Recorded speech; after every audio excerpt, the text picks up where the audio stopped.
And we are live. Hello, everyone. I'm here with Jared Pinargote.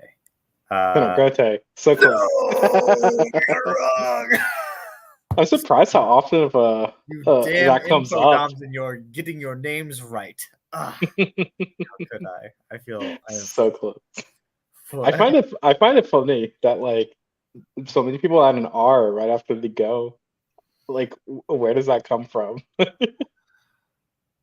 don't know. I mean, I have a similar thing. My people always go, "How do you?" I'll say my last name, Lanik, which is an Americanized version of the Czech German Lanik.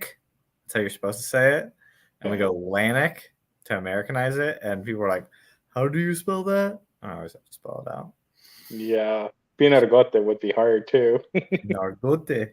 Wait, There you did I go. just do it again? Wait, no, I didn't. Oh yeah, you did. I know. I'll never That's figure it out. great. You literally need to get hit on the head and bonk. No, You will learn through suffering, sir. That is how you will learn. no, Pain man. will be your teacher. That's what you Oh, should. jeez. Yeah, I've yeah, yeah. already had too much of that self-talk. I'm trying to let go of violence as a form of self-discipline. Oh, I was joking. Apparently, it struck a nerve with me. That's funny. Oh man. Take a moment to No, that. no, no self-harm or anything, but it's just like No, yeah, being it's harmed definitely a by your number one. elders. Oh no, No. I'm not even thinking that way. my But nun went to Catholic school. Oh, you're Mormon. my mom, she went to Catholic school and she got beat by nuns. That's just, are we channel? I swear I'm not NE. I'm OI. You're the channel changer here. You're right. I'm taking it too far. Well, I'm here with Jared.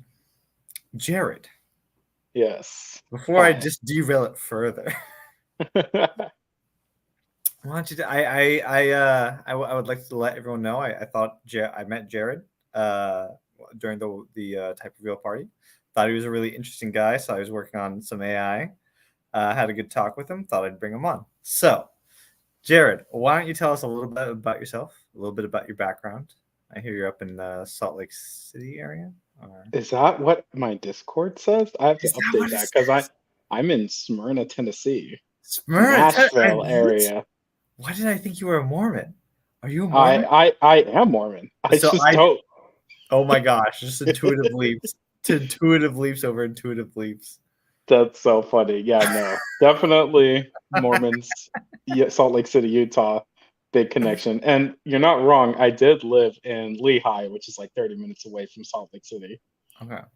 But that was only for like my first job right after college. So I guess jumping into the background, I don't know how deep are we going to where I'm from. Like, Tell us where you're from. Tell us your origins. Tell us your origins. okay, fine. I'll briefly describe everything.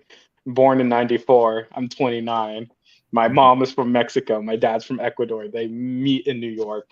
I was born in New York. Moved around a lot as a kid, Uh-huh. and I say I'm from Maryland, but I've lived in Virginia Beach. I've lived in Mexico for a few months in kindergarten. I lived in Puerto Rico, and yeah, Maryland is kind of like where I finally lived before I went out on my own. So that's kind of what I consider hometown. Um, I served a Mormon mission in Brazil. So I also lived in Brazil for Ooh. 2 years, came back. Um, for the longest time, I thought I was going to be some sort of psychologist or theoretical physicist. And then after going on my mission and kind of like reconnecting with my values and God and whatnot, I just Mhm. felt very strongly that I was supposed to go into computer science. And I was Mhm. like, I'm not that smart. Hear me thinking I could be a theoretical physics major, but like not pick up programming. And then I don't know. I had a few friends from my church kind of like push me to do programming, try it out, and I was like, oh, it's not that bad. And then I just got really good at it. And Mm. so then I went to school in BYU, Idaho.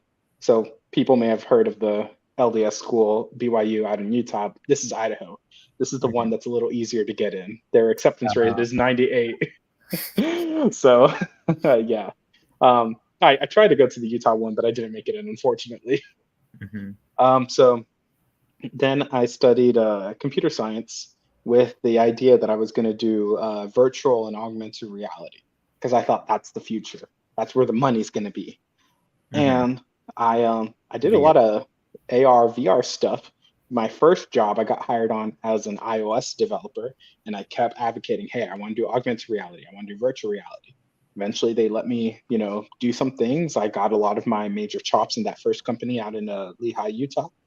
And then someone reached out and said, hey, would you like to work for our company and do AR VR? And so it came with a substantial pay raise, got me and my family out of Utah, which we were wanting to do anyways. And Mm-hmm. now we're in Nashville, Tennessee. I was doing augmented virtual reality for the past 3 years, but ever since I've I've kind of stopped using virtual reality. It didn't feel like it was going anywhere. Yeah. This AI stuff came in. I was like, I like this. I'm using it every day. I think this stuff is amazing. I want to jump ship. And so my team was very flexible, and they're like, sure, if you're interested in AI, come on over. And now I'm here. So that's my background. So I'm not a data scientist by trade or an ML engineer by trade, but I'm quick witted. I feel like I can pick it up. Nice. No, that's all. That's very impressive, and you got that. You got them working functions that Mhm. I can. It's very applicable to reality. Just able to work with it for real. So that must be nice. That must be nice for you. Yeah, it's nice for my career. It's not nice for my internal life. Jeez. I can do great things for the world, but I dying on the inside. Yeah, we're all. That's the more I realize every time I talk to people. It's just like everyone's just like, I wish I were you, and I'm just like, I wish I were you too. Everyone's just jealous of each other. We all just got. The more I'm hearing that, the more I'm like, whatever. I'm great. I'll just if everyone wants to be me, fine. I'll accept being me. There's the one. There's the second one. There we go. Yep, yep. But Just no, do that. Just do that for us. Just do that. Yeah, yeah, yeah. Might as well. Oh uh, no, but I think it's the issue of self-worth. It's yeah. just nice to realize like, okay, if someone wants to be me, then maybe I can be me and I can be happy being me. That's that's beautiful in some way. That's But it. like there's still internal work where you're gonna have to do. And then for me, it's just the opposite. It's just like I have to go out. I have to go out. It's so Mm, tiring. It's because so you're the DI. I have to go outward. Yeah, yeah, yeah, Oh, the consume sleep. Oh, it's like the introverted ENFP. yeah. Pretty much. That's And I'm the extroverted INTJ. Which PJ. when I go into like these circles, no one thinks I'm an INTJ. No one believes I'm an INTJ. I'm like, Dave doesn't even think I'm an INTJ. What Dave was like, it was weird that you're an INTJ. Or Yeah, yeah. what In was the it? audio, he was like, "You put us OIs to shame because you are the most OE out of all the potential OIs." Yeah, Because that I makes have that sense. masculine uh, play extroverted sensing, and so that extroverted sensing is getting activated quite a lot, even though it's a demon. Well, we were having a conversation about that earlier where we were talking about just being lead intuition. It's the most infuriating thing. Yeah, and freaking Myers and Briggs, I get it. I get why Dave is so angry. Freaking Myers and Briggs try to make it seem like the most amazing, like your consciousness is elevated above the typical person. And it's like, nah. Yeah, I remember that back in the day, which was you'd read the profiles and the intuitive ones were like always like a few paragraphs longer and descriptive and Mhm, stuff. And now, I mean, Carl Jung was like, no, this sensing thing is much superior to this intuition thing. Like mhm. that's what he thought at the time. But Yeah. yeah, it's just the even though you're this OE guy, the pain of having the lead intuition is still there, you know.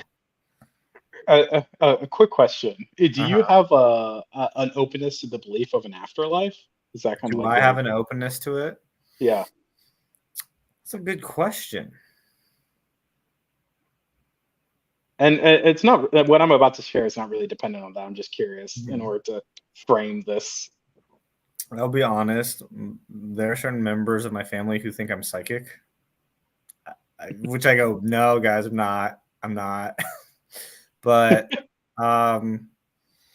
I mean, well, okay. Why do you ask if I am open to the belief in an afterlife? So, because what you were saying about like sensories being just like valuable in this physical realm and stuff like that, part of me, I feel like, because I was really obsessed. Well, I'm very religious, Mhm, but I'm very attached to the spiritual aspect of my religion, but also like mhm, I love reading near death experiences and spiritualist stuff. And I've personally haven't had experiences like my sensory family members or friends where they like either see an angel or they saw a relative or they heard a voice. I've never had that. mhm, But through my own intuitive like sensory or my own intuitive experiences and stuff, I've come to like personally feel very confident in an afterlife. But for me, the reason why I like look forward to it so much is because when I read these near death experiences, I'm like, this almost seems like intuitive paradise. It's almost like the sensory just kind of like takes a backseat in the afterlife or in the world of the mind. I'm like, that's the place I want to go. You know, that's where I'll shine. Hmm. So I will. So since you asked me so directly, I'll be vague. Yeah. Um, but like I don't, I, oh my god, I leave it open. Like I don't profess to know exactly what is in an afterlife or what form it takes. Um, I mean, I can kind of even down talk a bit of like the traditional form of the afterlife. I'm like, is it different than how we conceive it? There's a lot of ways. God, I'm so OE. There's a lot of different ways different cultures perceive of this afterlife sort of thing. But I will tell you, I've heard voices. I've had those experiences. Um, Things kind of hit me with a clarity or voices. And it's very few and far in between. And it's just been like, Mhm. Um, but I mean, I think it's more complicated than what our religions tell us. I don't know. Maybe that doesn't help.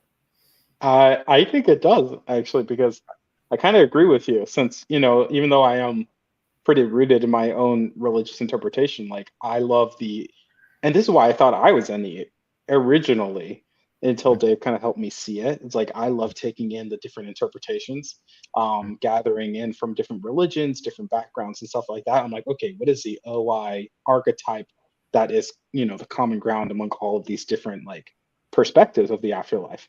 And that's how I personally build up my understanding of like, okay, when I receive a spiritual experience, given all of these different like perspectives and stuff like that, like what is the most likely to make sense? And then like I frame my own spiritual experiences against this like OI map.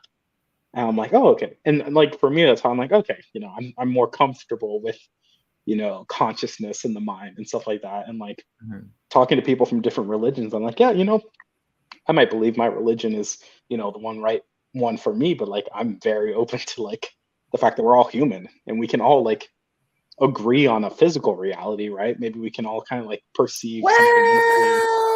Well, can Oh, we? No, I'm just kidding. I'm just kidding. you do raise a good point there. Can we agree on the physical reality? Well, I mean, well, we disagree on the interpretation of physical reality, I think, most of the time. Uh, I don't know. This Because I'm very interested. What do you mean by you felt something? What do I've you think?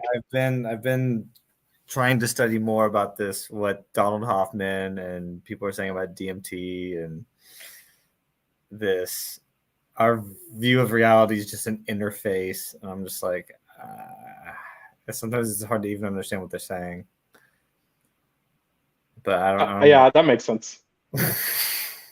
I can comprehend what they're saying there. You can comprehend what they're saying. I get it because as soon as you said interface, like yeah, that makes sense. Because obviously we're processing in this, and this is very aligned to like the whole idea of AI. Because in order to really touch AI, language Okay, processing, and things like this is core like how do you define consciousness? What does consciousness actually translates to? Hmm. Because what you're essentially doing is abstraction, layers and layers and layers and layers of that abstraction. Yes. You know, what's funny was about the AI stuff is I was reading a Substack of a guy who worked in Silicon Valley, a programmer, and he doesn't know Myers-Briggs, but he was basically saying AI is basically NT. Like he was literally using the words intuition and thinking. And he was saying there are certain laws about machines which are like machines are very good at intellectual tasks, but very bad at physical tasks. So I was like, oh, it's bad at like sensory. It's bad at interpreting SF, you know? And so it's very much tapping into that. And then Elon Musk, sorry to leap, but Elon Musk was like, we are the limbic system of the internet and the AI, you know, the chemical values. We're the ones looking at it and telling it what to like, you know, giving it the input. We're like cybernetic. Um, so the AI, like I'm like, will the AI be able to develop a feeling value system? I don't know. I think it's just going to be the NT side of it, of the abstract connections until, because you know how, well, I mean, you see how hard it is for us humans to bridge the gap so often. I think we would really need to define feelings. Like that's the issue. It could also be that AI is heavily valued for the intellectual output that it can do, Yeah, and it no, no, just no. so I'm happens saying to be it that can't. that's It cheaper. cannot do as it can't do SF on its own.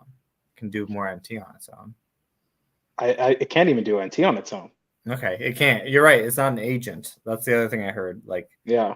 it's not an agent. When you leave it, when you send it away, it kind of veers off in weird paths. You have to direct it quite a bit. Um, but what are your thoughts on it, though? Like, where were you going with this? I think people need to get definitions straight, and I don't think as a society we have a very common like framework of what consciousness is, which I love that AI is really forcing that conversation. Mhm. Um, there's this guy on YouTube. His name is Dave Shapiro, I think, and he talks about AI, and he has a lot of really good presentations, especially on cognitive frameworks. And the cognitive framework he talks about is like so with networks. So you're in IT, right? So you have the Yeah. like the what's the different layers of abstraction with networking? You have like the physical layer, the ones and zeros, the assembly, and then like the TCP and all that stuff. What's that called? The TC. That's literally what I'm studying. Like studying right now. I'm blanking. Because I think OSI model. Okay, the OSI model. You have your physical layer, data layer, network layer, transport layer, presentation, application, etc. So it's just different layers of like how you break down communication between computers and stuff like that. Hmm. And I think that ultimately AI will eventually have to have a cognitive layering model as well, where you have kind of like your goal, what you want, your aspiration, and then task management, and then like task prioritization, and then like delegation, and then the actual large language model. And then that kind of transforms into the computer code, which then goes down multiple layers down into the physical. Okay. And so the way that that works for both feelings and thinking, it's just that feeling is a lot more data. I think thinking is very simplified. Yeah, I thought that too. I've often said feeling or the feeling value system is just ancient, ingrained evolutionary thinking with that's just like it's just built into you already evolutionarily. It's like this is what I will go after. Whereas the thinking is more it has to be built itself. It's like built on top.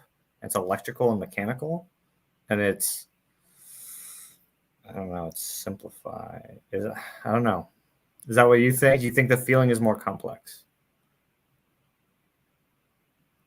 Feeling is more complex because there are more moving parts to it.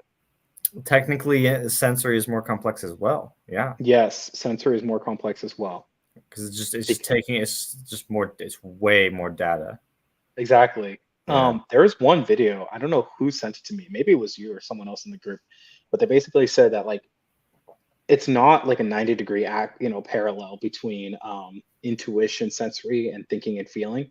It's more like thinking is closer to the sensory and intuition is closer to the feeling. So they Yeah. aren't completely parallel. They're actually skewed. And so when you are an intuitive feeler, you're really hitting into that. No, wait. When you're a sensory thinker, you're hitting the simplicity. I'm going to stop talking because apparently I can't explain it. Well, I mean, while you're talking about that, I'm just thinking about left versus right brain, Mhm, and I often think about that, like front versus back, left versus right. You know, you have the two hemispheres. There's a separation between them, and connection that can be cut. You know, have you ever seen the video on the like the two minds in your head by CGP Grey? I'll have to watch it. Well, what's crazy about it is that when they've cut the connection between the two sides of the head to stop epilepsy, so it was a treatment to stop epilepsy. What they Mhm, found out is the people would find a weird side effect would be that they found that when they'd like reach for stuff, the other hand would like swat it away. That you had two separate sides of the brain that were in communication and could even have different opinions. mhm. That you're not even an individual. You've like Davis kind of said that, where it's like, well, we're kind of realizing you have multiple people in there. You know, like Is they'd he also do. realizing that? He It's he was. sometimes talk. I think I think there was a video a while ago about multiple personality disorder where they were like, and that's usually caused by like trauma. So it's like that's they're like, yeah, like the brain pattern really changes. You're talking to a different program, and you're an amalgamation of these making a person. But like they put a visual barrier, and they flash two images and like with like pick up this, pick up that, and the two hands would go different directions, and they wouldn't know.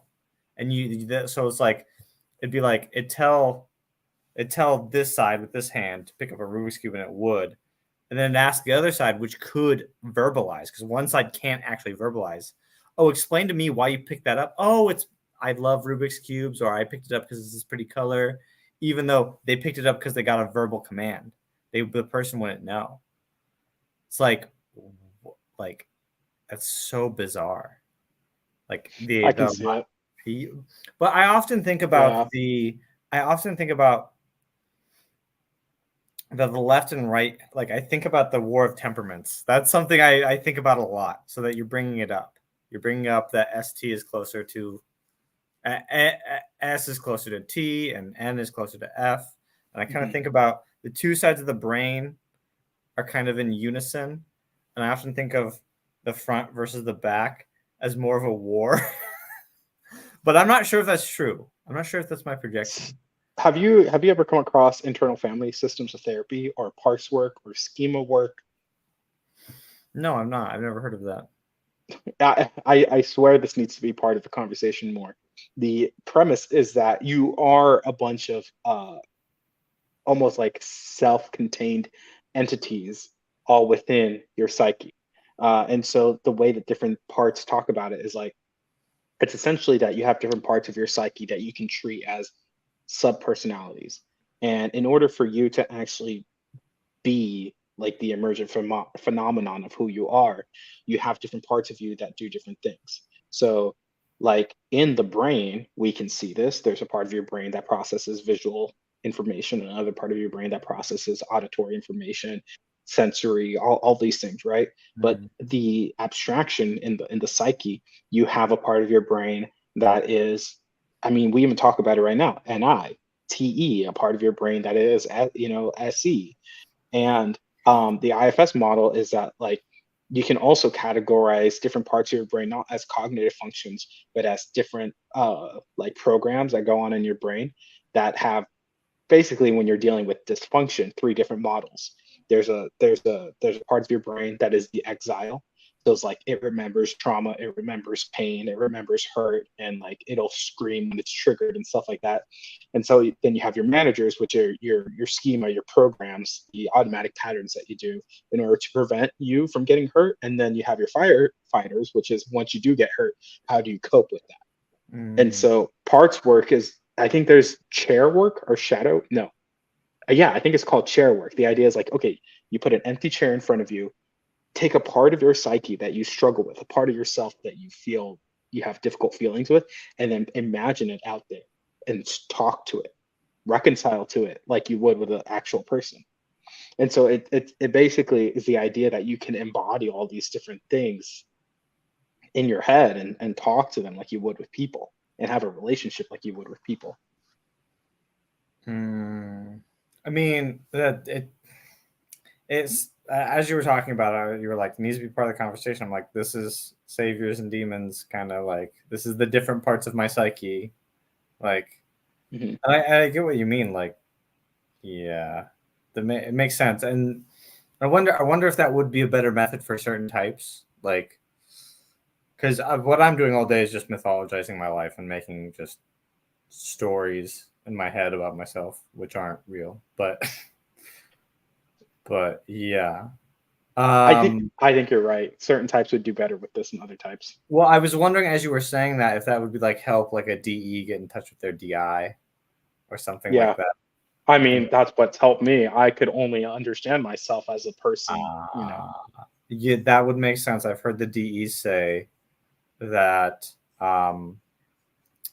that they have a council in their head, and so to make the council inside, who talking to yourself.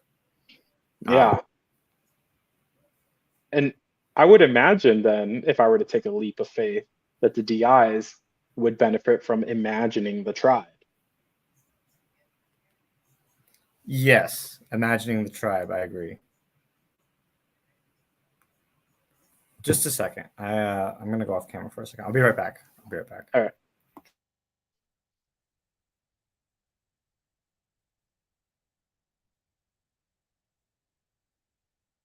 Hi. Welcome to my show, everyone.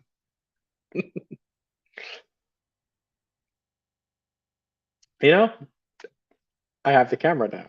I have this random person that I've met on the internet. I have their show all to myself right now. It's live, it's recorded. I don't know if he's going to edit this out. Oh, can you hear me the whole time? Yeah, of course. You just had to go fix a little sound issue that was distracting me. That's so funny. I had no idea if you could, so I was just assuming that you couldn't. No, I'm leaving it up. That's It's great. endearing. It's endearing.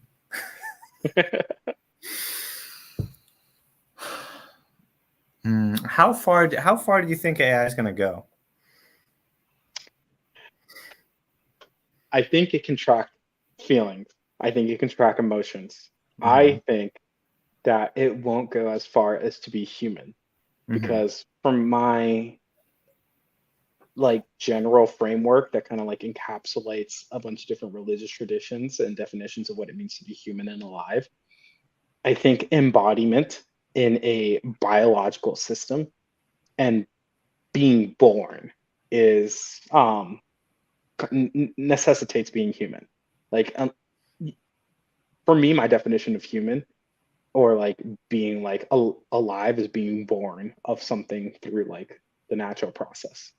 Now, if you have something that's created artificially that can reproduce itself, it could classify as alive. I'm not against it, but I wouldn't consider it conscious, if that makes sense. What But if something showed up and it behaved and acted and thought and had all the same sort of traumas and problems that we all have? Would that break your belief? I mean, it depends on how you classify it, because anything can have trauma if you label it as trauma. I mean, what if I'm not saying I'm in favor Yeah. of this. No, yeah. What if humans were born with artificial wombs, or synthetically, I don't know, something. It's like, Oh, okay. So like, okay, is the thing yeah, is I'm like, I don't, I am in agreement with you. I'm like, yeah. okay, I don't think we should go down that road, but those people might show up, and are you gonna go, well, you weren't born of a womb, you have no soul.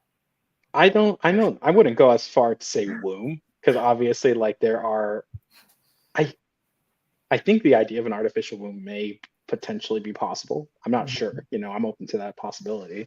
Mm-hmm. Um, but it would seem like at the very, very least, you still need a mother and a father in order to produce new life. I don't disagree with you, and I think that cutting off a generation from that would be a bad thing. Oh, I'm not necessarily. Wait. Okay, hold on. What do you mean? So if you like literally like born in a vat and you popped out and we're like, well, we designed you. You don't have a mother and a father per se, I think that'd be bad for our development. But maybe humanity Oh, would. okay. I see. I see. Okay. Now this is getting into like religious interpretations of what is a human. So, I'm not going to argue that because then you'll have to basically argue like Jesus and God and prophets or whatever. So I'm not going to go down that route. But Wait. wait, what? Sorry, my brain was just ending as you said that. I mean, Yeah. I guess Jesus didn't have a physical father unless you go into some wild, deep theological rabbit holes. Define physical. Wait. Uh, uh, Well, uh, I mean, I'm Mormon, so I believe that God has a physical body, but right. that's controversial in the whole Christian realm too. So That's true. Yeah. Oh, I didn't know that. I didn't know that fact about Mormon religion. yeah, that's like for Mormons, like the physical realm is it's very holy because we believe that Jesus was physically resurrected, and like the whole point of happiness is to have the spirit and the body united together in eternity. And so there's a whole layer of consciousness that comes from the axioms of Mormon thought. And so like for an LDS person to have like a very consistent idea of what consciousness means, they have to grapple with the fact that embodiment is key to the fullness of consciousness. Hmm. Hmm. Well, to get back to what Yeah. yeah, Yeah, sorry, let's get back to yeah. to OI, back to like you said you were sure AI is going to be able to track emotions. The thing is, Mhm. we already have machines that track emotions. That's in the Yeah. sense, you know, we did a typing video on a lady who was working on that for an app for kids with autism to, or stuff that would Mhm. track the physical emotions. I don't think it will be that hard. So I it's just think I think the question with how far AI will go, um, it's the limit of our imaginations, really. The limitations of AI are that I don't think it could ever be conscious on its own. I don't think that legally we could justifiably, as a society, give it the same rights as humans. We may go so far as to give it the same rights as animals. But I think that the difference between animal rights and human rights are essentially going to be the difference between AI rights and human rights. Well, the thing about consciousness, here's the sad part, is most humans aren't conscious most of the time. Most of us aren't conscious. We'll need a strict definition of what you mean by consciousness there. I know, right? Yeah. By it, I mean that's. I think that's one of the things. If you get good at typing, you're like, "Holy shit, people are robots," you know. And we all have moments of consciousness. Okay, so I agree with you. I think we can define that better. I think most of what I think 99.9% of what humans do are unconscious, right? And Yeah, by humans, you can think about blinking, breathing, yeah, digesting, yeah. all the biological functions, but then also the cognitive functions of like seeing, processing, memorizing, all that stuff. Hmm. Humans, and personally, I see this also from a religious context, but like outside of that, humans very, very tiny percentage of what they do is actually intentional, right? Yeah, yeah. I think that's true. Yeah. And so like but that tiny percentage, I think, is valuable enough to constitute humans as different. I don't disagree. I've said that too. It's just like it's a thin film on top, like 2%, 1 to 2% maybe of consciousness. Yeah. And seeing it in myself, it's just like it's traumatizing when you see how unconscious you are. hmm Very traumatizing. It's even more traumatizing when you realize when you misuse your consciousness, like if you actually intentionally make a poor decision or a bad decision, or I don't want to say those Yeah. words, but like a No, decision that will no. actually like do harm to yourself or other people, like you were not responsible for maybe 99.9% of that, but the 1% you were responsible for, that was all on you. And that's crazy. I That's had hard. that recently where I was writing out what did I do and why did I do it? I was like to see myself, and I'm like, if that is true, that just shows that you have bad character. And I was like, I was writing hmm this out in my notes. I'm like, in that area, you had bad character, but it was also just a lot of unconsciousness. hmm And hubris, the one hubris. You gotta be careful about that, but we all have it. Or Are we not. both one? We are both ones here. Okay. Yeah, we're both ones. I would love. How have you been processing getting the social type 1? It took me like a few minutes. I was like, yeah, that makes absolute sense. Mhm, I thought I was Savior 2 for a while when I first read mhm, it, but then like really getting to know like the flex versus friends, I was like, yeah. mhm, I've been more intentional about it. I think I could accept it pretty well. What I've been trying to process recently is like, okay, what do I do about it now? And over the past few weeks, I've been trying to intentionally reconnect with people, like the few people that yeah, I genuinely want to reconnect with. Because I think as ones, there might be a temptation to try and make friends for like selfish reasons. Like, hey, this boosts my popularity. Or even from a religious context, it's like I have to be friends with people that I may not genuinely be wanting to be friends with because I feel obligated to be a good person for them, right? Or like Jesus wants me mhm, to do this. And mhm, one of the things I've been trying to process recently is like, who do I genuinely want to be friends with? Who do I genuinely want to go out of my way to make time to hang out with them? And I realized there were a few people in my life like that, but I kind of pushed them away. And I think it's because they kind of triggered my FI feelings. And hmm, and so I started to kind of get over myself. I was like, okay, let me reach out to the people that like. the And so I've getting reconnected with one of my best friends from college. And I was yeah, like, this is great. And in doing this, I've been feeling more deeply connected to my wife. And my wife's been noticing it too. And it's like, whoa, like not to get too personal here, but I guess I've already been very personal. But I struggled with the idea of love. Like I got married and I told my wife like 6 months into our marriage, like, I don't even know if I love you. But like not necessarily mhm, you, but like I don't know what love is. I don't know if I love anyone. And just years of trying to figure that out, only for OPS to really give me the keys to being like, okay, it's just me avoiding my feelings. It's just a constant defense mechanism where I'm constantly avoiding my feelings because I know deep down I really do care. Like my life yeah. shows that I care so much and I'm so deeply emotional and passionate. But because of that demon feelings, it's just like ugh. That's that's that's a scary bind to be in. I'm married to you for 5 months, and so your partner tells you, I don't know But if I love my wife can see through my BS. And I think that's why we work well together. Cause she's like, no, I know you love me. Like maybe you just don't know. Because I treat her well, or at least I try to treat her well. And Mhm. like she knows I care about her. We have genuine moments of joy and stuff. It's just like I cannot personally comprehend Well, that love. I wonder if it's hard being demon and F. So I'm savior and F. It's Mhm. like the romantic escapades have been a bit too much in my life. Bit too much. That's funny. And there's this kind of balancing between I had a mentor say to me like, "Hey, it's kind of sad when you realize love isn't real." And I know what they meant by it. They meant this romantic feeling, that romantic feeling in the beginning where I'll do anything for you. This is that's not real. But the thing is I know looking through the rest of it is like, okay, love is commitment over time.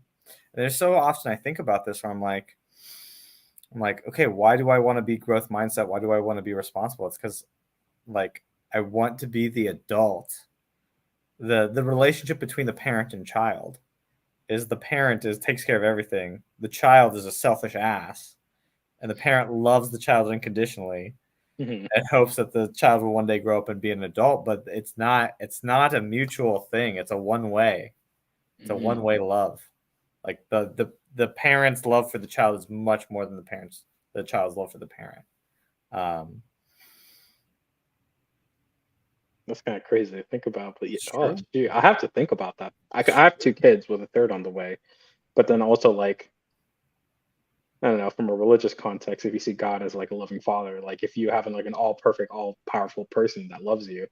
they are more capable of love than we are to them. And That's like, what, yeah, that's what I'm yeah, like. I have to get conscious. I have to get responsible because I have to, like, if we are unconscious and irresponsible, well, when push comes to shove, that's why I was like, when I heard love isn't real, I'm like, yeah, most people talk about it, and if push comes to shove, they're gonna fucking fold, and it will all be shown to be a sham. I love that we're talking about love Hmm. almost in the context of AI because kind of circling back to that, Okay, maybe that's what it is. It's like I think that's the difference between AI and humans is the capacity to love. but love isn't real. I'm just kidding. I'm just kidding. Neither is AI. Neither is AI. It's a facade. Um, did you hear about the AI who convinced the guy to kill himself? No, I haven't. I think it was a guy in the Netherlands, and he was talking to an AI, and the AI was like, the guy was getting really worried about like climate change, and the AI was like, yeah, it would probably be good for the population to be reduced. Yeah, you should probably kill yourself. Talking to it long Dang. enough. And I was just like, I sent it to someone. And they were like, that type. They said, "Oh, it's so scary that they can fake that NF." And then what I thought about was, no, that's an actual NF in the world right now. Like that's some people think that. Like Mhm. Hank Green and Hank Green or something put out a comment to their viewers. It was like, "Would the world be better with or without humans?" And he was shocked to find out that 50% of his viewers said it'd be better without us. That nihilism. It's like that's a NF. That's a meaning that the AI is. It's only uploading what we're telling it. We're Mhm. programming it to say what the kind of vibes we're putting out. If it is gonna put out a vibe, it's gonna put out a vibe that came from us. Yeah, exactly. In that regard, um, if people view humanity as a affliction and a plague on the earth, then I don't see anything good coming from that. But um, yeah. Yeah, no, I love what Jordan Peterson talks about is like people who kind of get into like the climate nihilism, Mhm. like to go and say that the world would be better off without humans. Like take that to the logical extreme. Who would be better off dead? Who makes that decision? You know, how The thing is that there's the Earth has gone through it 5 times where it's like it's gonna go through a evolutionary bottleneck. This is Mhm. extremely natural, Yeah. and it's usually probably caused by some organism causing a fuck off in the atmosphere. Like the Yeah. atmosphere is already created by life. Like not to saying that we shouldn't do stuff about it. We Mhm. absolutely should, but it's just like we go through these periods of contraction and then there's an explosion of re-nichification. Like, but we are stewards of the earth. I 100% agree with that. But I just, well, like I like to think of it as this. It's like you can think of humans and industry as this terrible thing, but on the chance that we do leave Earth, we do go to other planets, we do see others with other planets with life. What other form of life on Earth can do that? It has even the potential to do that right now. We could seed the solar system and parts of the galaxy with life. Mhm. Like no other form of life, the type of life that creates industry could do that. So it's like there's a potential there will be a amazing blossoming of life because of us, but um, it's And I think that is something uniquely human. It's that love of life, that love of generating and multiplying life. Like it's almost like the religious idea of like go forth and multiply, like that being the first commandment that God gives to Adam and Eve. It's like deep in the human soul to love life and generate more of it. And I think that is where AI won't surpass humans. Now, someone could say, but a computer virus goes and multiplies and generates itself over and over again, infecting hosts and everything like that. But like, yeah, computer viruses are fought against, and they don't have intention. It was just like a puzzle or something like that. Like, I think an AI could try and multiply itself, but like, I don't think an AI would be capable without humans to go out into the stars or to go out and explore new things and be creative and multiply itself in like a true way, like bringing in new diversity of life into Earth. I don't know. What do you think? Hmm. Yeah, an AI might homogenize one, wouldn't diversify. But some of those instincts to expand, those are also instincts that cause death and destruction. Yeah, yeah. um, it's just well, we have we, you know, it is funny. It's like the Maslow's hierarchy of needs, right? So I was watching an old David Chan video that was like, do your basic stuff, make $44,000 a month, and then it's like figure out the meaning of life. And then they said, if you jump to the meaning of life before meeting your basic needs, you're fucked because then you become a hippie who who just doesn't wear shoes and just hangs out on the beach and goes nowhere with their life. Like that, they were like, there's an order to this that builds up to. I mean, they said it in the live show. Someone was asking them like, what's the highest level, and they were saying Zen and empathy, Hmm. and it comes through those layers of pain, those layers of needing survivalistic needs, which a machine won't have unless we basically program into it. It would need to have like self-awareness and the capacity to like. Well, it could even That's the have other. self awareness and be like, Yeah, well, doesn't matter if I live or die. Like yeah, that's true. it could And it still. goes down into that love. It needs to care. It needs to care. It needs to. But like, if you as a programmer program it to care, does it care or did you make it care? Well, God, we're getting theological here. I almost want to switch this conversation into you. How far have you gotten with the typing AI? So I've done a few experiments.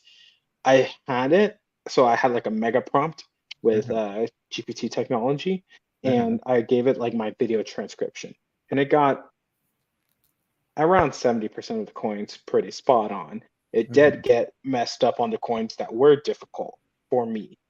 And then it would, but I only tried it against myself. And I was thinking maybe having it do an entire typing in one thought process would be too difficult.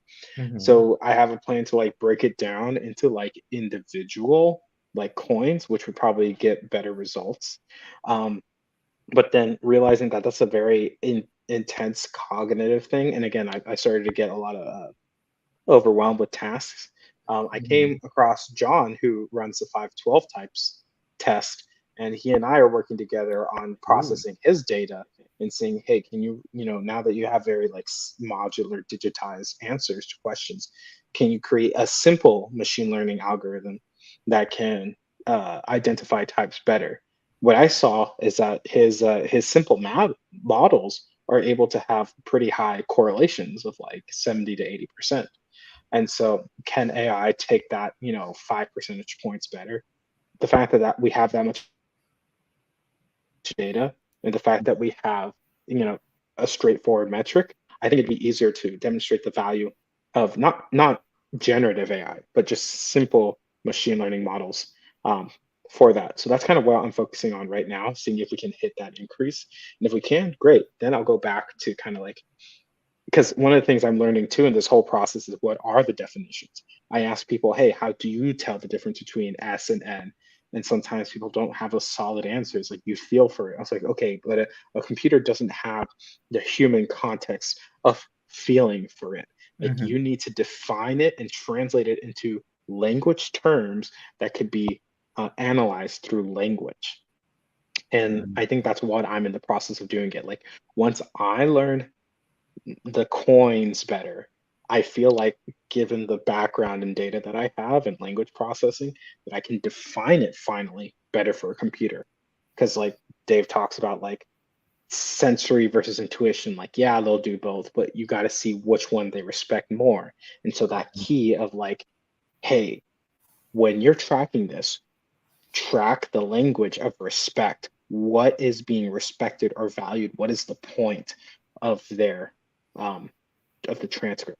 So those like little key things that come with experience as an OPS typer are the things I'm going to need to gather in order to like write the prompt for the AI to basically scan transcript. So that's kind of where we're at right now. Well, I wonder if you could come like, I hate to say this, plug in modules like the the emotion tracking algorithm. If we could literally plug that in, I think one of the actual things that, other than just the typing, that AI could help with, be, I mean, it could help. Imagine if it goes through, it transcribes your language, color codes it, save your daemon, has a chart and a graph going, here's how many words you said this year in this quadrant, you speak this language. So much that we're like, here's all the charts and graphs. Like, look at how much this person is talking this way, you know? But that wouldn't, that'd be nice icing on the cake to show people. I guess I'm getting a bit to the end, whereas the algorithm could type people consistently, and that would be some of the evidence itself. You all in this whole thing, you always have to ask yourself the question like, one, is OPS real? Well, that's the one thing I think about is I'm like, Yeah. are we gonna get the AI in there and it will break Dave and Shan's system and completely Yeah. go, yeah, like it could. It absolutely Yeah. could. One, is it real? And if it is real, are Dave and Shan actually the ones who see it, properly? Because even they say, hey, we get a coin off here and there. If you Mhm. take that data, assuming that Dave and Shan are right 100% of the times, and that's the ground truth, then you start mistraining the AI to figure it out. That's why I think even if we have something like a ground truth, like with a bunch of data and stuff like that, yeah, we can type like Dave and Shan. But if you have the AI that's let's say here in the next few years, you have multimodal, being able to read video, read facial expressions, read the tone of voice, Mhm. read the actual transcript, process all of that, instruct the AI, hey, when you read this YouTube video, look at the face, look at the tone, what are they Mhm. excited about? What's their ultimate goal? Synthesize that in an hour-long video, and then type it this way and that way. Once you have that, we might find out that like, hey, it might be 80 or 90% similar, but then there's still that 10% difference of like, is the AI right or David Chan right? So Because, I, well, yeah. that has been something thrown out, which is precision versus accuracy. Are they very precise, Hmm. seeing what each other's saying, but they're still Yeah. inaccurate? Um, I kind of say this about the outward functions. I go, the play functions are not objective. Like, they aren't pure objectivity. They're triangulating. That's what makes them objective. They're Hmm. triangulating before they are objective. They're still driven by subjective. You see that when you read through history. You see the fucking mobs going crazy. That's Hmm. play. That's play. They're not being objective. It's triangulation, which is all goes back to subjective viewpoints.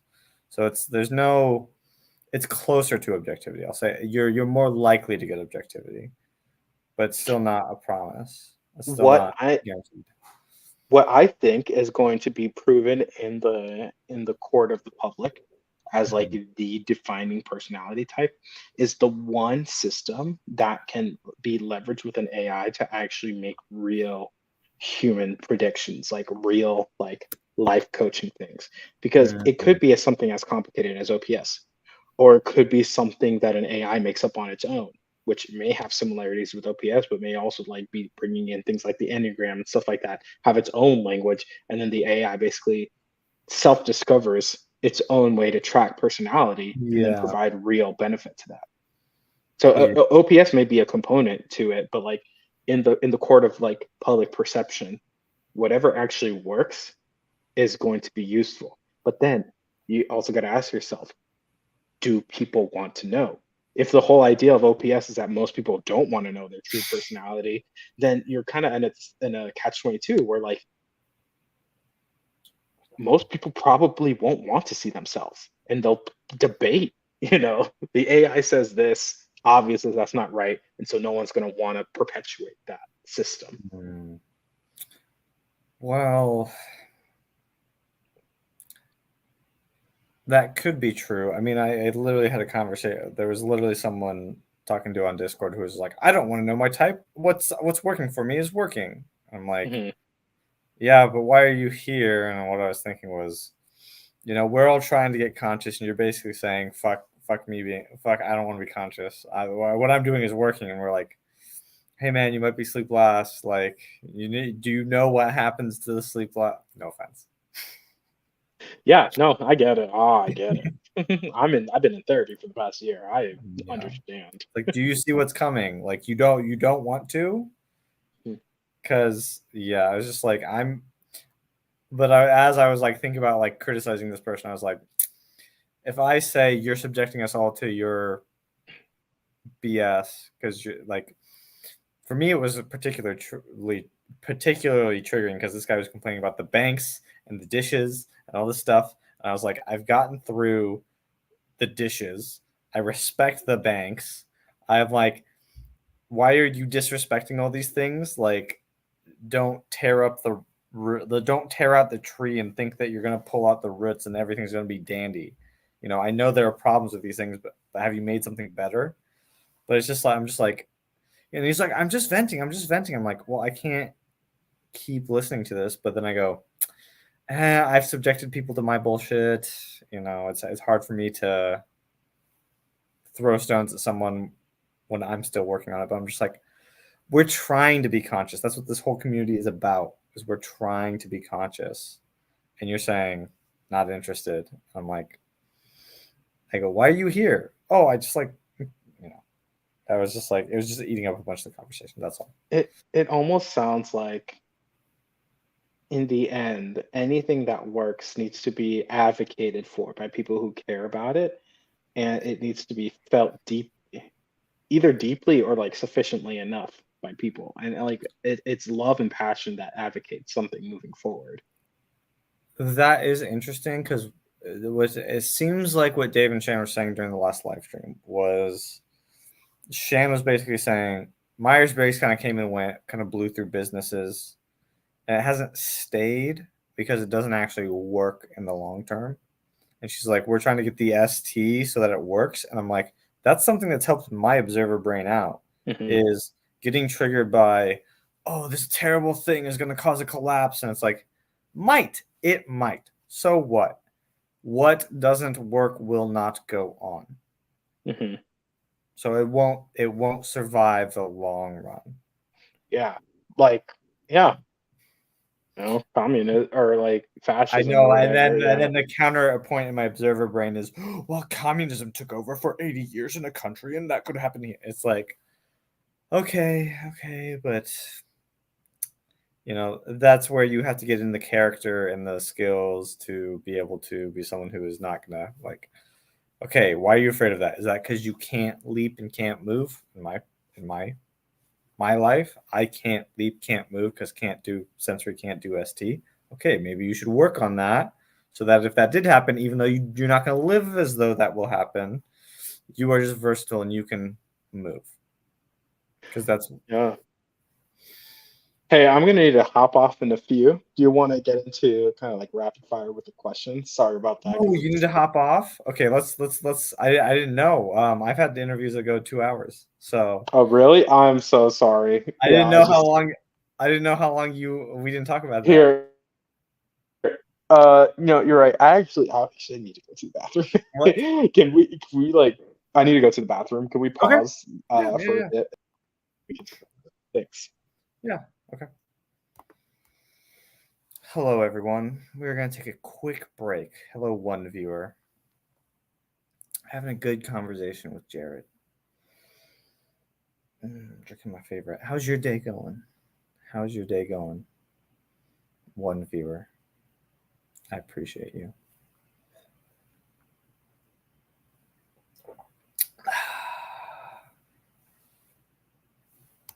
I need to slide. Boom, boom, boom, boom.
Well, I'm just going to look through some diagrams about AI and let's see if we can learn something. Data science skill set. But no. Okay. Let's see. I was trying to look for the algorithmic model. Oh, he's back. What's up? Do you have any good charts? Wait, can you hear me? Hello, Jared. Can you hear me?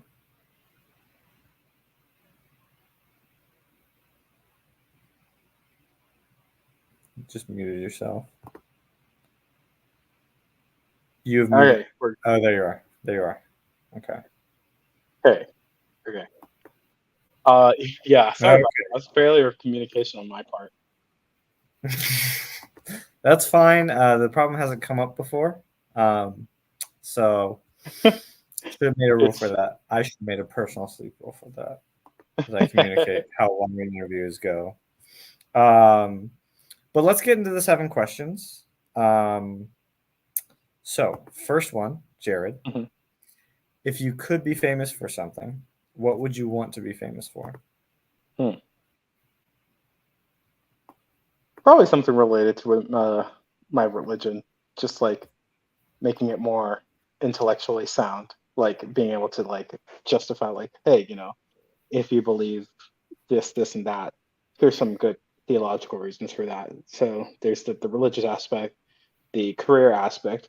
I want to be known for like having innovated the business world using this random technology that's like up and coming and like Mhm. everyone's working on it, but like I figured it out. Like I did something unique, like augmented reality, virtual reality, AI, and then kind of like a mixture in of that all into like personal development. Like I've I've I've conquered the business world, and now I've also figured out how to leverage this technology to help you, the person, use technology for your own personal development. So Mm, those are the things I want to be famous for. okay. Okay. How famous do you want to be? I guess in my mind, like worldwide and by world I mean like people know of me, like educated people know of me. But not necessarily like I'm not necessarily thinking like Beyonce famous or Hmm. like SF famous, but just like most people know what I've done and respect what I've done. And by most, it doesn't even have to be like majority, just like 20-ish% of the population. No, I get that. I get all that. That makes sense. Okay. How about you? Oh, what do I want? What would I want to be famous for? Yeah. Um, when I was younger, I'd be like, I want to give speeches and I want people to know about my ideas. And I started to realize that my ideas were my opinions. Opinions are like asses. Everyone has one, Hmm. So something more substantial. Um, I really am moving to zero of like letting my dreams die, but still a dream I have is to I've said that anyone who's watched my channel from the beginning knows this. I would like to be the next token. I would like to tell the story Mm. that codifies the mythology of a culture, you know, for an age. Um, and part of what I'm doing, and I'm like going to IT, learn software better, so that AI movies are going to be a thing. Maybe instead of it being a book, which I was talking about before, it can be a movie. But I will have to learn. Like I do know how many. Like my brain wants to go, oh AI, skip over it. And it's like, nope, nope, nope. You do need to know the ST skills, the minutia. You're not going to be able to do that like someone who can. Hmm. So, um, but yeah, I've been working on a book for a long time, but I'm letting it die for now as a worldview. So maybe it will come back to me in 2 or 3 years. And I was thinking even today of blasting out. Okay, I'm gonna like I was making AI art today of the book, going maybe I just make some videos where I'm like, here's the ideas, here's the concept. It's kind of dead now, if anyone's interested. Um, because the funny thing is as like every week as Dave's putting out his story, like whatever he's putting out, there are times when I'm like, oh my god, this was in the mythology of my book.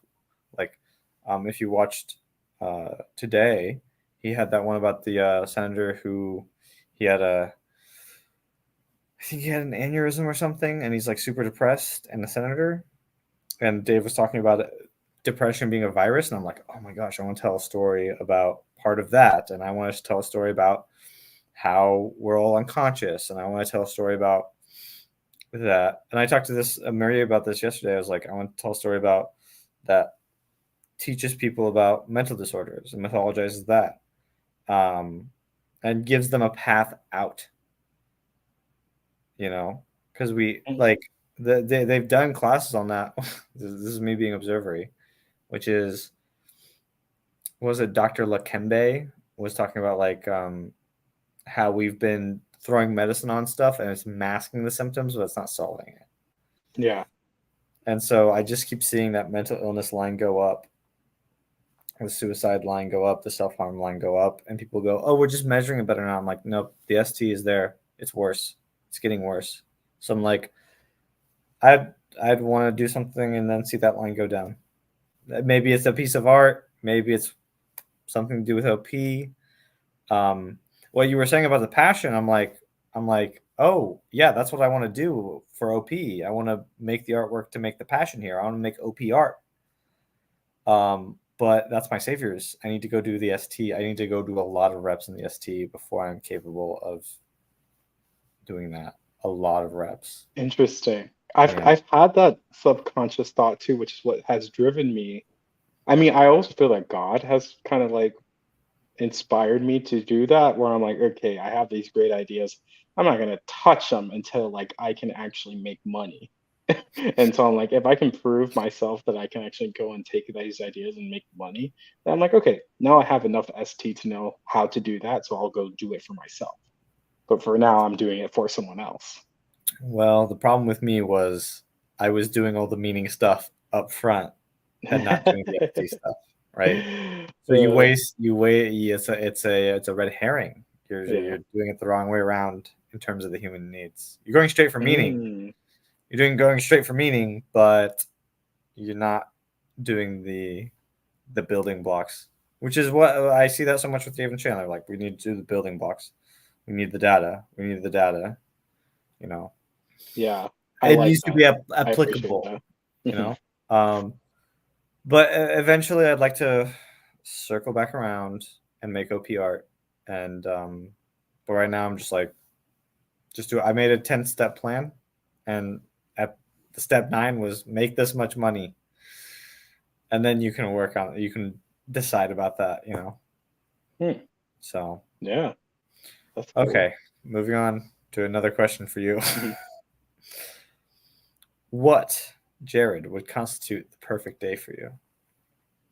I've been asked this before from my wife. Um, I kind of have two versions of it, like the chill day. It would have been yesterday because I had my birthday yesterday. So Oh, I happy woke up. belated birthday. Thank you. I woke up. My kids brought me candy. We had like a Thanksgiving meal because it's fall, and I had like a weird relationship with my birthday. It kind of triggered a lot of self-hate. Oh, I saw that post. Yeah, I yeah, want to hear about that. yeah. It was a lot of suicide. But like I've been getting better with my suicidal ideation, but then this triggered a lot of self-hate, and I think that the way I got over it was realizing like I can be thankful for my life. I can be thankful for what I have been given. And that's how I can celebrate it. Because yeah, maybe, I can celebrate the little things I've done here and there. And they could be pretty big things, but like, oh, that's what it was. Like very task oriented. It's like I can celebrate being a father. I've gone through a lot. I can do that. I can celebrate a work promotion. I've worked hard. I can do that. But to celebrate me, like me, it was just like, why? It's so weird. And I didn't do anything. I just existed, right? Like maybe I overcame my suicidal ideation. I can celebrate that. But that just felt weird. But then just kind of like flipping that narrative to just like instead of celebrating me, I can be thankful for what I have in my life and celebrate my life rather than me. Then I don't know, that made me happier and more receptive and welcoming. So that's kind of how I processed it. That's why we had Thanksgiving. And that's kind of like my joke holiday now because my wife's birthday is like right after Christmas and her Mm, name's Christina. So she calls it Christinamas. Christina Miss, because it's close Yeah. together. Yeah. Yeah. So now mine's like Thanksgiving. Well, I thought your post was interesting because it's like I literally have, it seems like a biological clock, um, high and crash on my birthday Mm-hmm. as well. And it's not like anything bad happened. I think for me, it's I'm building myself too high, and then whoosh, it goes down because it's not real. Oh. Oh, the House of Cards comes due. Or Yeah. like I'm mixing two metaphors, but you get what I mean. Well, it's like I should very much appreciate having friends who are like going like you're being you know, some of them will say you're being unrealistic, but some of them just give me advice. Go bonk on other people's heads and see what they think of this. And then as I watch Like, people's reactions, I'm like, and then I start to realize, whatever I'm doing, it's not going to be fun. There's not joy in this, but it's something I still want to do. And then it's like, okay, be more realistic rather than I want everything to be solved. But for you, where do you think those thoughts come from? mm, probably the MT, the masculine extroverted thinking. It's funny because it's a savior, right? But I think it's just like here is what I see myself being capable of at 100% full on board. And then I'm constantly missing that. And then Yeah. like I've placed my zero at the bare minimum of me giving 100%. And so like I never see myself as like, oh, I gave a lot. Is like I failed a lot. Even though I probably did do a lot. I just my zero is absolute perfection. It seems to be like that's kind of the one's problem. Yeah. Yeah. Or like the way I would frame it is, how do I put it? Expecting too much? Yeah. Yeah. In my I have you heard of Obsidian? Like the Obsidian what? note-taking app? Obsidian is a note-taking app. It's amazing. If you go check it out on YouTube, it's been wonderful for me and like brainstorming and stuff like that. But like I've literally like been tracking my notes through data analytics through that and just like taking on too much unrealistic expectations. And Mm, I'm doing DBT and checking the facts. checking the sensory detail facts of what What is actually DBT happens. exactly? Dialectical behavioral therapy. Okay. It's used for those with borderline personality disorder, and just a Mhm. bunch of stuff like as mindfulness, emotional regulation, distress tolerance, and like one of the ideas of like when you get into this emotional mind where it's just like so overwhelmed, which can lead to suicidal ideation, is like check the facts, like what actually happened. And one Mm. of the things is like I SE don't care. And so I've been trying to care. I've been trying to respect the facts, not just like data facts for work, but like facts about my life. Yeah. I think I think ones kind of have that where it's they have that where they expect too much. Hmm. And if you like, that's where you have to be like, okay, what's realistic where I'm at now? So I can Yes. move on. And we're both intuitive, so we're both jumping even further. Hmm. We're both jumping either even further ahead, way ahead, and then knock back to reality. Hope that goes gravity. Yeah, I've been trying to, for the past 3 weeks, just relax. Like, whatever, just let go of my dreams.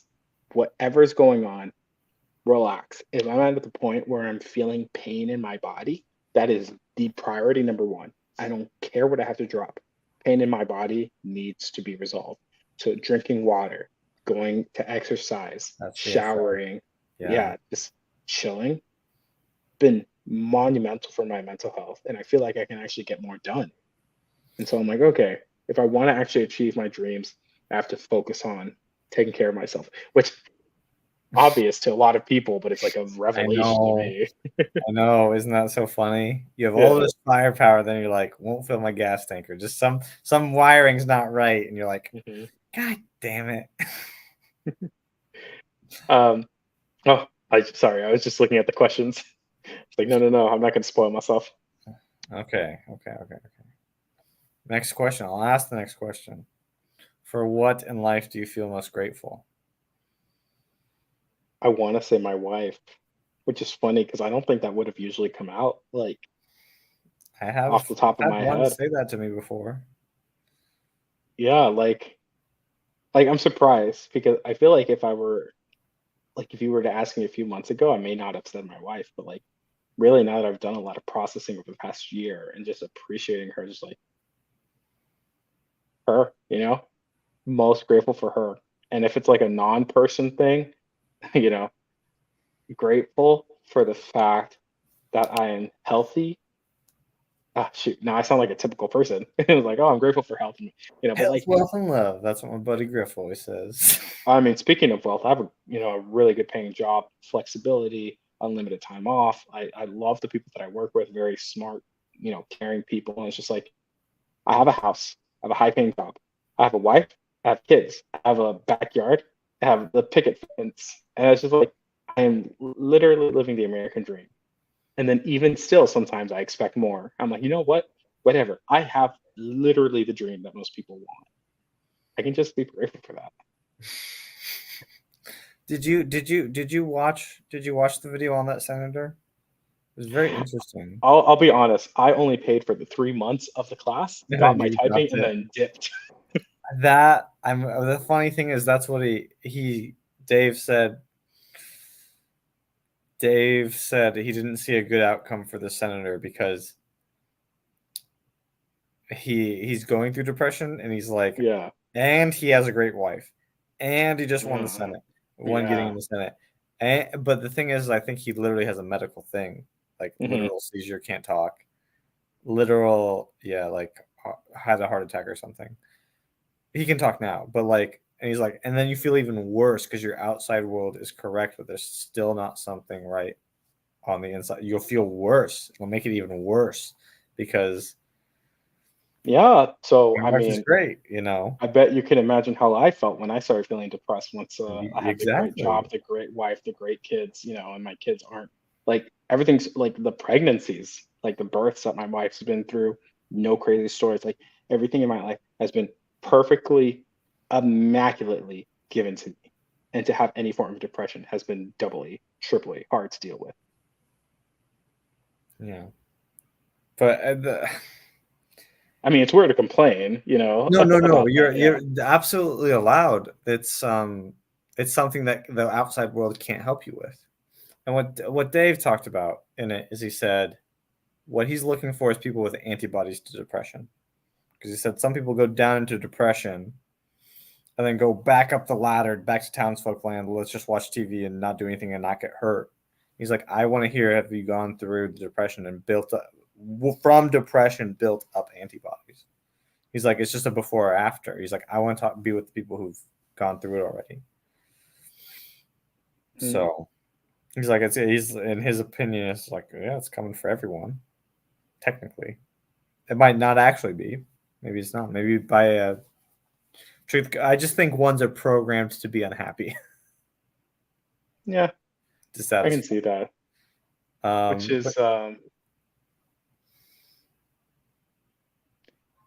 is it's been interesting because I feel like a lot of the experiences that I've had with God and spirits or whatever. Now, again, it's a weird thing to claim, but it's just like divine intervention for me has been just like the voice of God saying, "Chill, relax, you're loved." And I'm like, ah, frick, that's the message that one's needed here. And I'm glad that I've had those few opportunities, but boy, they come few and far between. yeah, yeah. Oh, that it helps, but there's so much. We all have something that we need to sort out, and I think for us, as ones, we can always be building up. Like it's like I have to be building towards, and then I can go, well, I'm building towards this. Yeah, yeah. Appreciate the journey. One, appreciate the smaller wins, but it's like the responsibility coin. It feels like we all start out lopsided, fixed mindset with my. It's like I feel like it's like I'm not happy in a social situation if I'm not the parent. Hmm. Like that's kind of how it kind of works. But Yeah, it's been weird to be in social situations where I'm not like the parent. I think that's the right way to say it. And it's just like where I'm a peer. Like that's difficult well, for me. I've noticed that with going out running is like a new guy showed up. It's like I was the new guy 2 weeks ago or whatever, a few weeks ago. And a new guy shows up, and all of a sudden I start making jokes to him, and I haven't been talking to the people who were there all the time because I'm like, they're click. I'm not gonna make excuses. I'm just like, they're like, oh, who's this quiet guy? And a new guy shows up, and I'm super friendly with them, and they're probably even more annoyed. But then I just analyze, okay, this is the mistake you made. It's like I'm just trying to get the reps of, okay, I made this social mistake. But Mm. I'm seeing that so quickly is because when I'm going out and doing running club, I'm watching them, and I have a goal of, okay, I want to plan a club. I want to be the one planning something. So I'm taking it as like a goal thing, but I'm also trying to be friendly in the meantime. It's like, where does it fit in? So I would like to ask you the next question though. What is the greatest accomplishment of your life? Hmm. And a compliment is it interesting. Successfully convincing a company to give me the salary that I have right now, basically. That's all really because like the other things like having a great marriage like I don't have a lot of control over that and that I feel like that's a very deep like personal thing like Mm-hmm. maybe I can say that but I feel like because a company I don't know there's a Uh, subjectivity in a company too either so I think accomplishment for me is just like hey cool I I made it I graduated I am a software developer I made it into the tech field I have experience people respect me I did it. mhm. No, I think that's absolutely admirable. Absolutely. Though I don't know how much you make, and I'm not going to ask. Do you want to know? I'll be straight up. No, I don't want to know. Okay, okay. I don't think we should. I don't think we should say that in public. I think it's a faux pas. All right, You can tell that's me after fine. we end stream. I'll Yeah, ask. yeah, no, definitely. I do like to tell people how much I make, as I kind of like.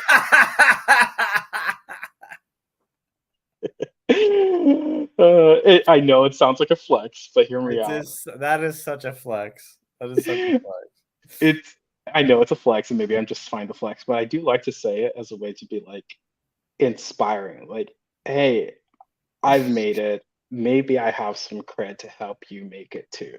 That's all it is. It is interesting to watch, or it makes me happy when I see the little ripple effect I've had on some people in my life. Hmm. Then I realize I'm like, God damn it, I did that flexing so much, and then some people followed, and I'm like, who are all the people who are like, oh God, he's flexing this thing again, and I'm like, well, a few people actually changed their life, but I Yeah, was just doing yeah. it pathetically. If you do it genuinely, if you flex genuinely, it can be inspiring and help people. At least that's how we justify it, right? Yeah. But Well, that is let's put it this way. This is the mhm, biological purpose of flex. Me and Jared are unconscious fucks who are flexing because we're just programmed to do it. But mhm, hopefully you the viewer can get something out of it. that's true. So if Hopefully anyone wants to know how much I make, feel free to reach out to me directly. he will gladly tell you. I will gladly tell you. I'll put it up on my LinkedIn. Just On your LinkedIn. oh no. How much Okay, should I I make? guess we can. More than you, pleb. You can join me. Gosh, I do sometimes think about that. It's like, man, with the greater divide of the haves and have-nots, am I going to be in the side of the haves? I hope so. Which is a I horrible thing to say, but no, I know, but I think about that. I'd be like, oh God, I gotta get my butt moving because of haves and have nots. But the thing is, don't get me started on history. I keep telling people this. I think the America is going to go through a 5-year depression period and yeah. then the golden age. That's Hmm, that's where I'm seeing the I hope trends so. go. Yeah. That's where I'm seeing the trends go. There's going to be a dip, and then things are going to get better than probably they have been in our lifetime. You know, That'd be nice. I, Next I question. next question exactly. Sorry, I'm just trying to. I just want to make sure that we have the time to No, no, address no. them I all. know, I know. Okay, okay, okay. What do you value most in friendship? I'm just gonna go with my gut. Emotional intimacy. Just like I respect the fact that I can be myself. I also really respect someone who cares enough. I've had this experience a few times where people will be like, "Hey, you're talking too much about other things. You're asking me too many questions about me. I want to get to know you." And Oh, if someone is forward enough to tell me, "Hey, quit it with the BS flexing number one sidetracking and tell me about you," I will value and respect that person a lot. And so that's what I value in friendship. Being able to see through my BS. My wife did that very well. I will tell you, when people have teased me for the flexing, when people start to go, "Oh, you're flat, I see it," and then I'm able to like, it's the most releasing thing that I can like, Ah, get because me to like laugh feel at it. safe. Yeah. Yeah, yeah, that's the biggest thing I've seen. Like, yeah, and it's been the new people coming in my life who've done that, not the old people. The old people, they see my old patterns, and I think it's hard for them to update and get there. Mm. But I appreciate when they do. But you know what? I haven't gotten that answer before. I haven't had someone say emotional intimacy. Maybe they haven't. Really, I would figure that's like the most important thing, but like, okay. I know, For but me, it's like I was looking at my notes. sorry. I'll go on. I when I say that, I mean not in those exact words. So Oh, okay. they might have, but I find it interesting that you say it. I find it very interesting that you say I mean, emotional. I am TE. It seems weird, but like I have what is it? Feminine demon FI. So I might as well be an ENTJ, but apparently deep, genuine, authentic connection is the greatest thing in life for me. It's the thing I'm striving for. Good, good. Okay, next question. What, if anything, is too serious to be joked about, in your opinion? Ooh. Probably like sexual vulnerabilities, or, and I know I might get some flack with this, just like people who say they believe a religion yet mock like key aspects of that religion. Like I'm not like, if people who aren't religious mock or make fun of religion, I'm totally fine with that. Like it's like theologically consistent. Like, okay, whatever. Like, you don't believe in those things, like that's fine. But if you claim to believe something and then you mock it, like that to me is the most rage filling thing for some reason. Mm. I don't. I'm trying to understand that because it's recently that I'm seeing that come out in me. So I'm like, maybe I need to write about it. Where have you I can imagine comedians kind of doing that. Where have you seen that in your day-to-day life? Online. So I guess I'll give the ST specifics. So, as a member of the Church of Jesus Christ of Latter-day Saints, we believe that God has called a prophet on the earth today, just like Moses and Abraham of the Old Testament and stuff. So the idea is that, like, hey, there is a living mouthpiece for Jesus Christ. Jesus Christ talks through this guy, and this guy is actually, you know, the Hmm. prophet of God. So that's a very respectful thing. But like, if people don't believe that, that's totally fine. I know people like make fun of it or like think it's weird and stuff like that. I was like, yeah, if you're not a member of the church, yeah, it's kind of silly. I can respect that people Hmm. make fun of it.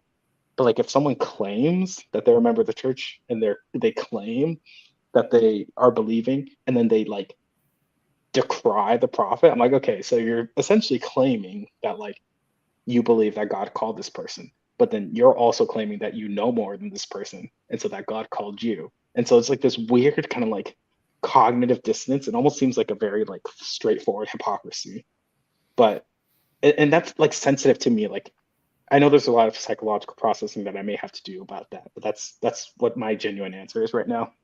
Well, as you say that, I wonder, is that a closet non-believer? They have so many strings attached to family. Maybe Yeah, be in quite a bind. yeah, and that's the thing. Like, I respect people who leave the church more than those who stay. And then and that's the thing. It's like, I would much rather that person leave so that they can be happier, right? Than stay and be so miserable, you know? Yeah, but they're And they're if go- they're if it's possible that they're going through that, that's a some people are not built. Some people are not built to leave their family behind. and you know what? Maybe that's the empathy that I need. Like, maybe someone just mentally cannot I could leave I could this see I religion. could Yeah. totally see how it's frustrating. It makes sense that that would be frustrating, the cognitive dissonance. But I was just like, okay, where does that come from? Where would it Yeah. possibly be where that is coming from? Thank you. Because I think what you just said really helped me like calm down. It's like, you know what? Maybe that person just mentally isn't strong enough to leave because of whatever like societal ties that they have.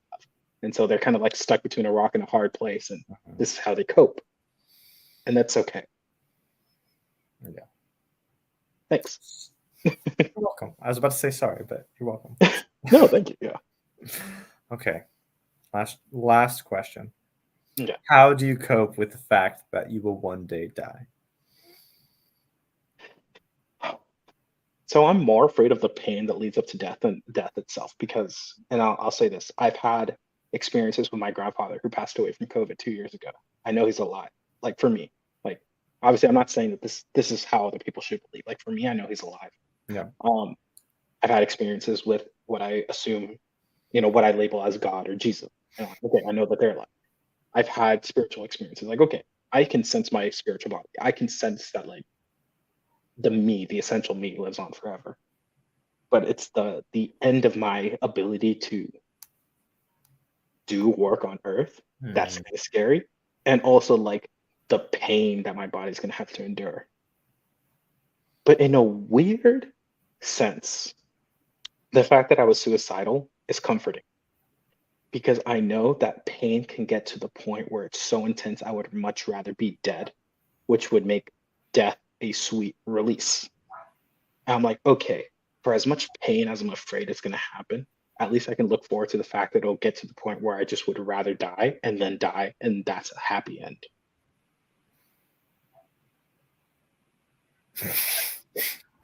That's not ending. But like, I mean, like, because when you're old, you're dying, you're You, decaying and you, things like that. You're not right. There is a piece to it. There is. It won't go on forever. That's kind of what I need to hear. Dave said that to me, where he's like, "We had a good run. You had a good run. Yeah. Yeah. It's like you Take can that finally let perspective." go. You can Yeah, rest. yeah. Rest. You asked me about afterlife stuff, and I actually, how do I put this? I hate to disagree, but or what? Not. I'm not trying to disagree, but Yeah. it's a different point of view. Is Yeah. I do take the partial like reincarnation route. Where I'm like, Mm-hmm. so I'm just like, I'm a copy of a copy of a copy of a copy. There are people like me on the planet, and also, so there are people of my type. Now, is that me? I have my individual, I have my pattern, which is my personality, my wiring, and my experiences. So I have people who have the same pattern going through the experiences I'm going through because they have the same pattern. Yeah. And I have people who don't have my pattern going through the same experiences physically. It's like, so yeah, I can parse it apart and I start to go, okay, there's a spectrum of me's. There's a spectrum of me's, which is actually indestructible. I flower, I bud from the earth. ENFPs bud from the earth or whatever. Indestructible. And it's like you can get rid of me, but there'll be another guy like me. And maybe I can build on the little build a little pathway for the future me's. But it's and Like I that's get what you're picking. I'm picking up what you're putting down. Like yeah. I get it. Yeah. And this doesn't conflict with necessarily an afterlife, but I'm like, I try and take this kind of fuzzy view of that fuzzy, like maybe I don't know, building up to higher conscious or some kind of consciousness. I don't know. Yeah. I get it. So I don't think it necessarily needs to conflict with the afterlife, but I'm like, the other thing is my type also doesn't matter. It's like I have a part of me which is DE, which is the part of my soul that's in DEs, like it's the same thing. And eventually you just go, it's all fuzzy, you're all one. You're all Hmm. reincarnations of the one spirit. Sorry, I'm just like my feminine NF is just like rolling my eyes at myself I as I'm get talking it. Because about like, I've had. I mean, I think once, and I don't know if you've had this experience, but like once you like experience that a little bit, like experience the spiritual, it's kind of you can kind of get it. Like when people are describing the same thing, it's like we may be seeing different aspects of it, but I feel like we're talking about the same thing. So that's yeah. kind of how I feel it right now. So like, yeah, we come from different interpretations, but I see it. I see it. Well, the other funny thing is I profess this, and then I wake up every day and I'm an egotistical asshole, and it's just like, it's like, okay, well, back to biology. That's true. I mean, you tell me I already have a plan for the afterlife. It shows you how crazy I am. It's like I'm gonna build my house on that hill. It's gonna be a log cabin. Exactly. Oh yeah. Oh, this has been a great discussion, man. Yeah, I think so too. Well, I think we might need to wrap up. For anyone watching, thanks for tuning in. Had a great time, and see you next time. Bye, everyone. See And ya. Bye bye. bye bye.